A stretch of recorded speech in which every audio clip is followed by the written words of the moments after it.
Kuya, i-challenge kita ngayon na mag-ipon. Kaya mo ba mag-ipon? Tuturuan natin si Kuya mag-ipon. Kaya mo ba mag-ipon ng 20 pesos kada araw? Kaya, sir. Ikaw ba nagyoyosi? Hindi na. Ngayon, wala na. Buti, di ba? So, ang gagawin mo, ilalagay mo lang ng shade. Pwede na. Kung naghulog ka ng 20. Oo. Kunyari, naghulog ka ng 50, shadean mo siya dito. Lalagay mo yung barya dito, perang papel dito. Pag nabuo mo yan, meron kang 60,000 ipon challenge. Tapos, sulat mo dito yung para saan ka nag-iipon. May anak ka na ba? Marami. Ay, nako. Asawa? Isa lang. Meron din. Isa o marami? Isa lang. Ayun, oo. So, yun yan. Kanyari, edukasyon ng anak. Susulat mo dito, edukasyon. So, ngayon, pag papatukutin kita sa wallet mo, magkano kaya mo ipunin? Wala akong wallet, bulsa. Bulsa, magkano kaya mo ipunin ngayon? 200. 200. Ano, gusto mo ilagay na natin dito yung ngayon yan? Hindi.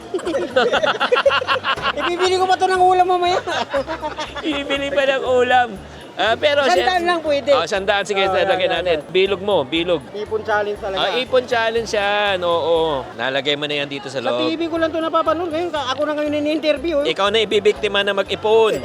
Taraan mo, taraan mo. Ayan.